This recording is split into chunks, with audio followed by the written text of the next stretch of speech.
Douglas Brenner, Brenner Shocks, here in Southern California. Authorized Ohlins sales and service for both motorcycle and automotive, maybe the only one in the country. BrennerShocks.com is my website. Hashtag BrennerShocks on Instagram, and my email is theohlinsguy@gmail.com. If you want, you know the drill, click the subscribe and all that stuff, and let's get started. This is kind of going to be one of my favorites. It's on springs, and springs are pretty interesting and in most cases counterintuitive. So let's get started.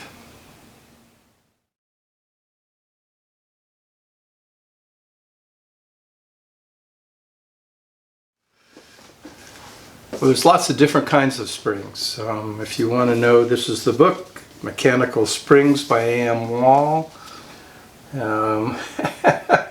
If you like charts and circles and arrows and math, this is the one. It's the Bible. It's what spring engineers, guys who are designing springs, that's what they look at. It's interesting, but it doesn't help much because the springs are already designed. Basically, there's so many kinds of springs. They're in your house or everywhere, but we're going to look at motorsport springs, and there's basically three kinds. There's torsion bars. I started my racing in Porsche 356s, and I also had a Volkswagen Bug way back in the day, and those are the springs in those are torsion bars. And torsion bars for small formula cars or motorcycles, they're not really practical. Plus, they're very hard to engineer into a car because basically the motion is radial and you got to turn it into a vertical motion.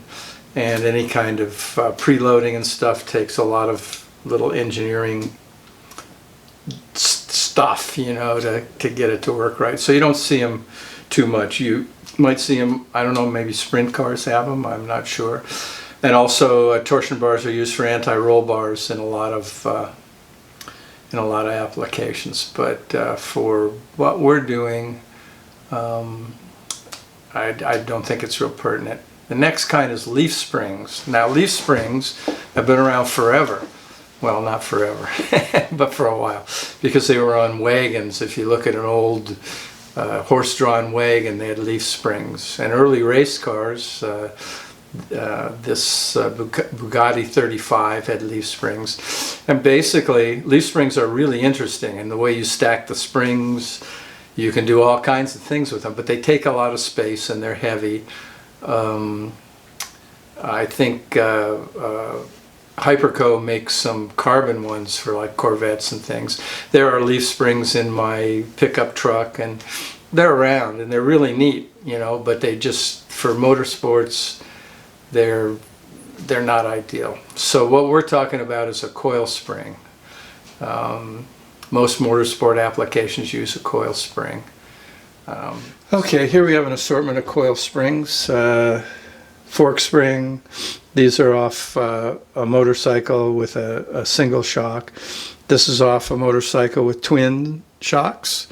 And this is a Hyperco spring that I use on small formula cars, sports racers.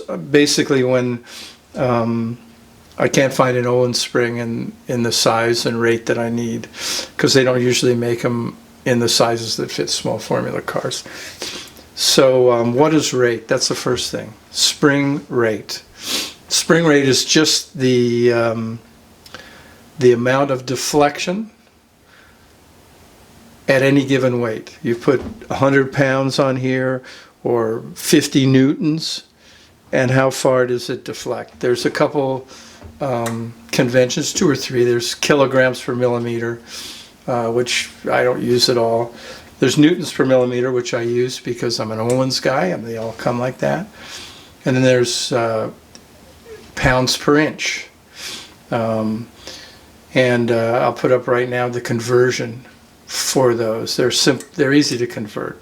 And basically, if you're talking newtons per millimeter, a newton is 0.225 of a pound.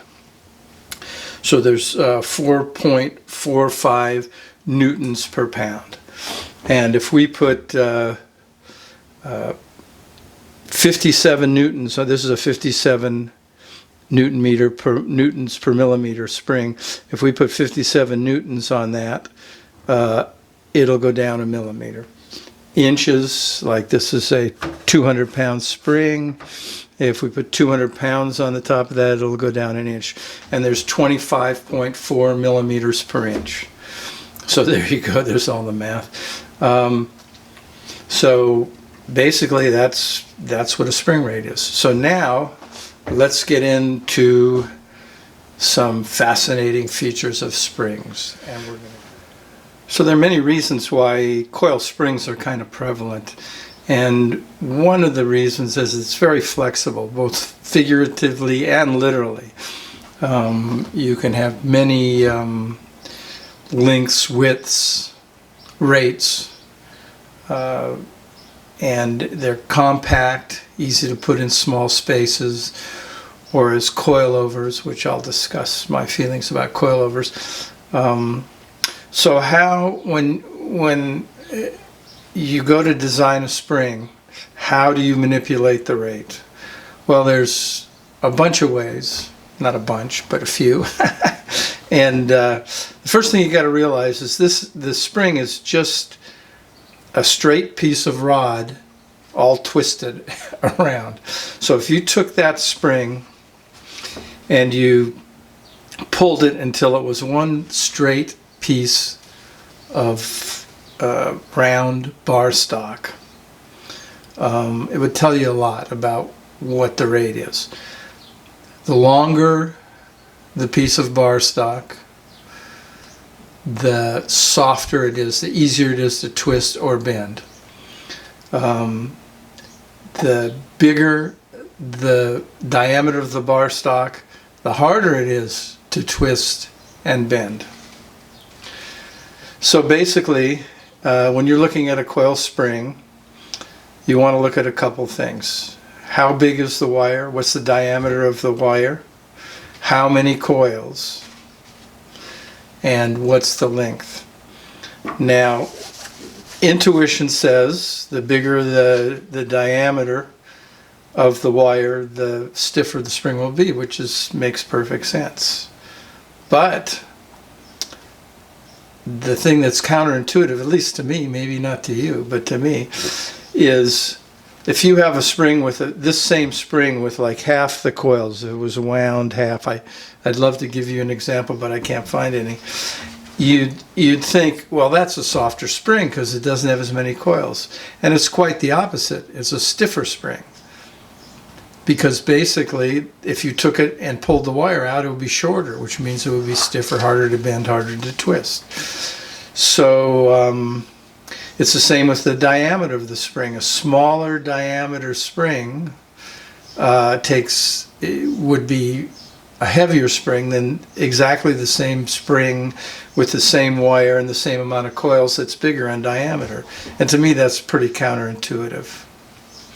So next, let's talk about parallel versus springs in series. And in this, we're going to start doing math. Not to worry, it's not rocket science. You can do it. If you can't, get somebody else to do it. I'm not a good speller, and before spell check, I just had other people look at it and tell me how to spell. Okay, here we have a couple springs. These are actually springs from twin Ohlins for, I think, Harley springs. And they're in parallel. So you have two shocks. Each shock has a spring on each side of the wheel. And also in your forks, you have a spring on each side in each fork. So how would you rate that? If you took this and you pushed down any given amount, let's say you pushed it down a millimeter, these are 57 newtons per millimeter, sorry, and you push it down a millimeter, it would take 114 newtons of force to squish those down. So you just add them together. The math's pretty simple. Okay, now it gets a bit more fun. We stack these springs. Now, again, intuition, at least again to me, maybe you're probably smarter than me, but to me, I think, boy, there's two of those springs. That's going to be really heavy. You got one on top of the other. Well, if we go back to the assumption that if you straightened out this coil to a straight piece, there'd be two straight pieces. It'd be really long, so it'd be way softer, and that's exactly the case. The math for springs in series like this is you take A times B. So you have two springs, A and B. They're both 57, so you go 57 times 57. And then you divide it by 57 plus 57, and that gives you the rate. I think I did it in my little in my example of the math. I did it, which is easier for me, in inches, pounds per inch. And here's a 100-pound and a 75-pound spring, and you put them together, and lo and behold, it's like 43 pounds or 42 pounds out of a 100-pound spring and a 75-pound spring. The unique part of it is that the rate when you stack two springs is always less than either of the two springs. To me, that's fairly fascinating.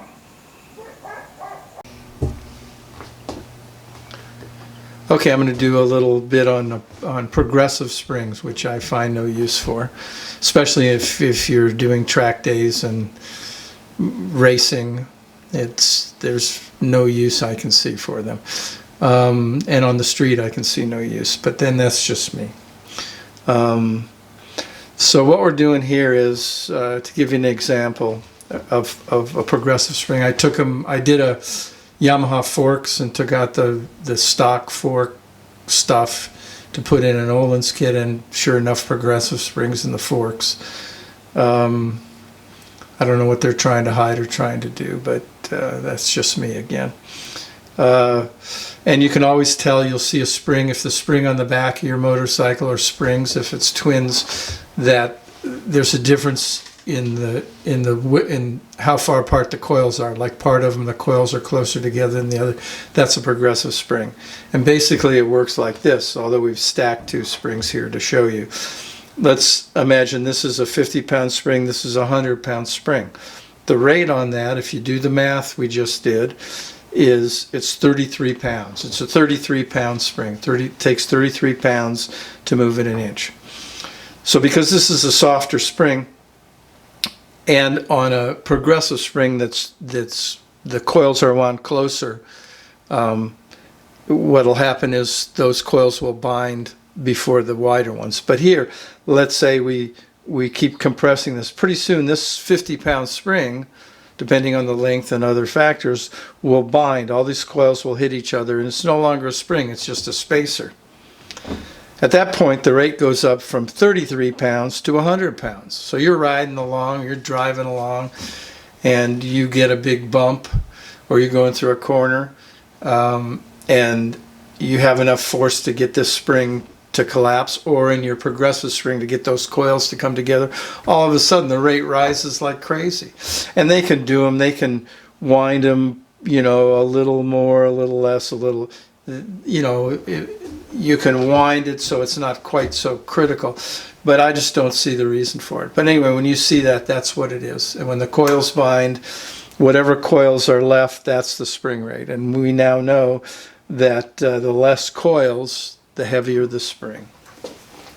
Okay, now for a few little negatives on coil springs, things that they don't do so well. So let's take a look. Okay, I've got the spring mounted on my dyno. I have a Hyperco hydraulic spring perch on the top and 2 thrust washers and a thrust bearing sandwiched in between them so that the spring can move freely radially, which is also pretty much what I do on my race car. I have 2 hydraulic perches and the thrust washers. So let's start this up. What I've done is I've put marks on, you can see, parallel with this ruler that I have here, and we'll just hide it a little and start her up. And you can clearly see that the top is staying. You don't see the black mark on the top, but the spring is moving radially. The bottom's moving away or towards, I don't know which one, the top. And this, causes a little stiction. It's trying to turn things, and it's just not good. So that's why we run the thrust washers, the thrust bearing and washers on the bottom. But I like to see things. I'm not very good at calculating, and I don't trust, people tell you stuff. So this is pretty clear that that's what's happening.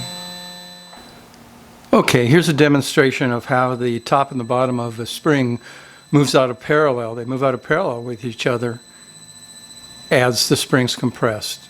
And also, since the way I mounted this Hyperco perch, you can also see it twisting. You can see the top rotating, so it's moving in 2 directions.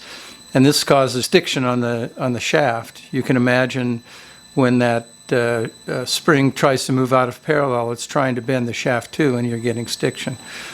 Okay, there you go. That's what I know. Let me know, what if I missed something or whatever, and the drill.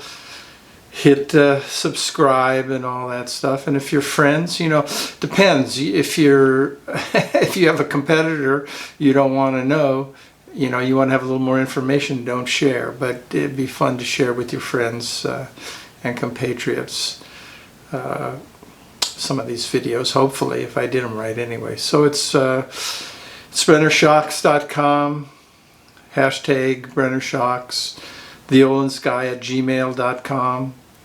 I make my money selling and servicing Ohlins only. I can meet or beat any price, so give me a call or email. If you need some Ohlins products, you might as well buy it from somebody who actually knows them inside out.